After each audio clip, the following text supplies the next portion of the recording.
はい、こんにちは。焼肉奉行霧島の稲垣です。今日はですね、こういった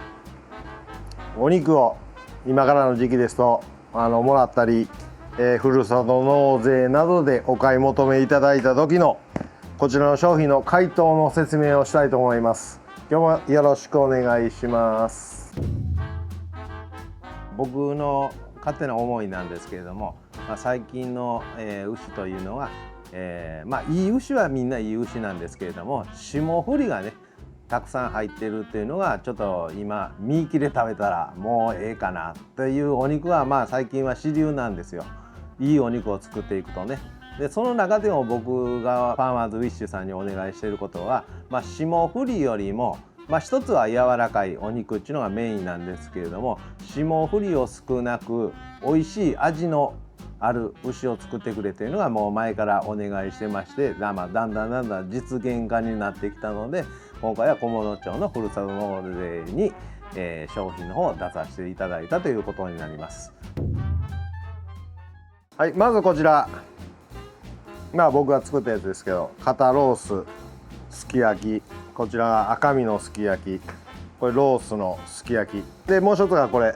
うちはサーロインステーキお買い求めいただくとこういった真空パックになっております。そしてこういったボウルがあったとして、ここに冷水、これは冷たい方のが、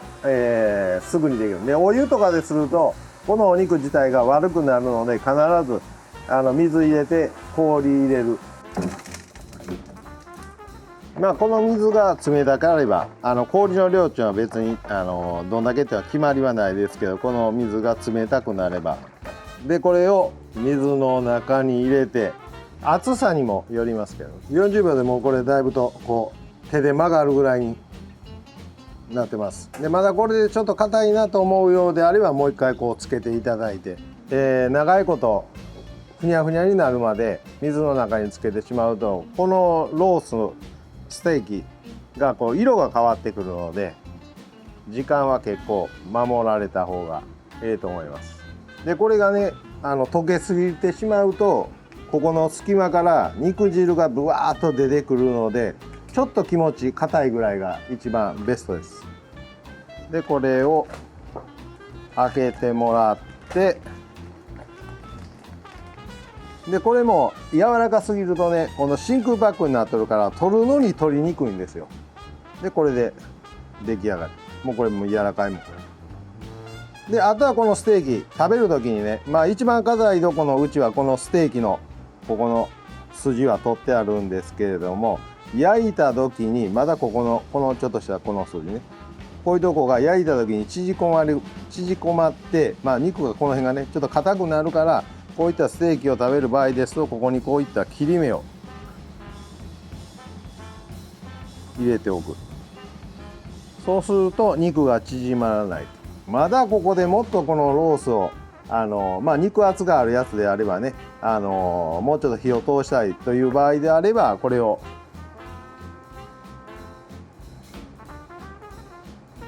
火が通りやすいという意味合いと、歯切れが良くなるという意味合いでこうされると、でこっちもこう切り目をちょっと入れておく。そして出来上がりで、あとこれはこのまま焼くか、これを切ってこ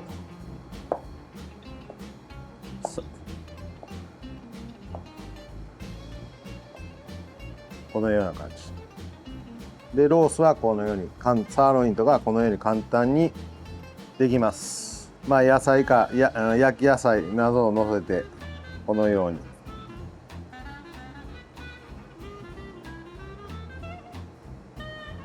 サーロインステーキ出来上がり。これ今はまだガチガチなんですけれども、こういった商品っていうのはちょっとこううちの場合はビニールで巻いてあるんですけれども、こういった感じでね。で取り外しはね、うちの方ではこういったビニールで巻いてあるやつですと、簡単にこのように取り外しはできます。このように、バラ凍結になるようにこうビニールをこう重ねてあります。そしてこちらの赤身系統のお肉、こちらもこのように剥がれるように全部なってます。これは全部ね、すき焼きしゃぶしゃぶ用に使えるような商品をお届けするようにしております。うちの場合は全部このようにしてあるんですけれども、されてない場合はそこをバラバラにならないように溶ける時間帯もね、結構時間がかかると思います。そして特に赤身系統のこういったお肉になると、まあこのままひっついてしまってるので、取るにもちょっと取りにくいっていう点もあると思います。まあこのように最近ではね、こうやってビニールで巻いてお肉を納品されるところが多いで、まあこういうのをもしお買い求めいただいたりとかね、ふるさと納税や楽天などいろいろそういったところですと、こういうのを買われた方のが使い勝手がいいです。全部使わんでも今日は2つだけ使おうとかね、そういうことができるので。これの解凍の仕方というのは、これがお皿という前提で、極端に言うたら、こうひっつけないように置いておく。この赤身のお肉もこのように置いておく。そして、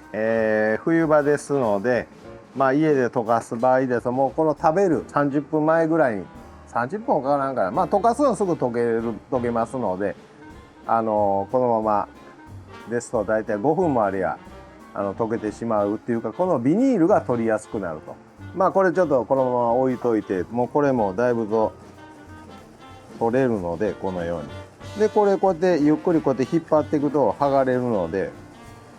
どうしてもこう薄い肉やでね、こう折り曲がったとこが割れたりするので、これも同じ溶けすぎてからこのビニール取ろうと思ったら絶対取れないので、ビチッと逆に溶けてひっついてしまうので、こういった感じで、こう最初の頃はねボリュームがブワッと出るんやけど、時間が経つとだんだんお肉沈んでいくので、このまま逆に冷蔵庫に入れといてもいいし、でも冷蔵庫に入れるのでも長いこと置いとくとまたベチャってなってしまうから、だいたい食べる直前、夕飯とかそういう時間になった直前にこのようにこれをお肉を出して外へ出して、このビニールを外したらこのように簡単にできます。でそして次こっち、この赤身のお肉というのはもともとちょっと水分が多いので、どうしてもちょっとベチャっとなりやすい。こちらはね、だいたい皆さんどこで買われてもこのようにしてある、お肉買ってあるんですと、こういった感じで必ずこれは溶けてから取るというのは絶対にひっついて取れなくなるので、ちょっと硬いぐらい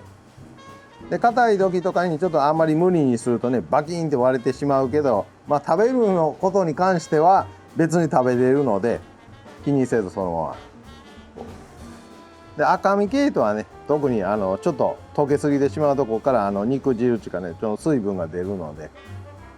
ちょっと見たくれ悪くなるから、こちらに関してはこっちと比べるとね、このロースとこれと比べるようですが、こっちはちょっと硬めにしといた方のが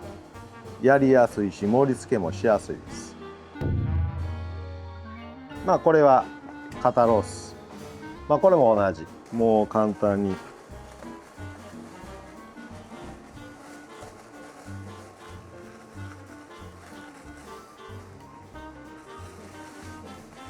このように取れます。そしてこう盛り付ける、お皿にね、で出来上がり。そして次はね、今、カルビとかはないんですけれども、パックで大体ですとこうカルビ切って並べて冷凍にしてくると思うんです、商品の方がね。でその際にはこのカルビっていうのは、すぐに解凍する方法っていうのはちょっとなくて、スキンパックとかにしてあるやつですとね、水につけてこの先のサーロインステーキのようにすれば簡単にできますが、極端に言ったら今日の夕飯に食べる場合ですと、どこの家庭でもされていると思いますけれども、このまま、カルビやったとしたらね、このまま冷蔵庫に入れて今日の夕飯の時間には溶けてると思います。でカルビでも赤身のその焼肉用ですとどうしてもこの水分が多いので、ちょっとパックの下とかそれとかちょっとベタつく場合がございますけれども、別にそれが食べれないというわけじゃないので、そして特に急速冷凍などでした場合ですと、カルビーの上とかにもこれもそうですけれども、多少の霜がねどうしてもついてしまうので、別に食べる際に差し支えはないので、解凍する場合はすき焼き真空パックになっているステーキとかでしたら、このようにきれいな盛り付けができると思います。すき焼きステーキ焼肉買われた際の解凍はこういった仕方をしていただけると、美味しく見たくれのいい商品ができます。ただこれがねやっぱり自分の家で食べる分にはね、多少ちょっと色が変わってもね全然いいけど、お正月とかみんな家族で来られる場合はやっぱりねこう綺麗なお肉を盛り付けた方のがね、もうこの状態で牛脂引いて、食べ方はね塩コショウで食べられる方も見えるし、タレで食べられる場合もあるし、そのようにも簡単に、別にこれは僕がただ切っただけで一枚なりで焼いても全然別にその家庭のねやり方でいいと思います。解凍方法としてはこれが一番ベストです。以上になります。こういった解凍の仕方を今日はご説明をさせていただいた動画になります。今日もありがとうございます。株式会社稲垣では飲食店向けの卸販売と他では教えてくれない仕入れやお店作りのアドバイスをさせていただいております。 LINE 公式アカウントで登録していただくとサービスの内容がご覧いただけますので、この機会にぜひお友達追加の方をよろしくお願いします。今まだ準備中なんですけれども、通販でも買えることになりますので、そちらからもお買い求めいただければ幸いです。そして今日今すぐ食べたいという場合は焼肉霧島の方へ来ていただければファーマーズウィッシュさんの、お肉が食べることができます。今後ともよろしくお願いします。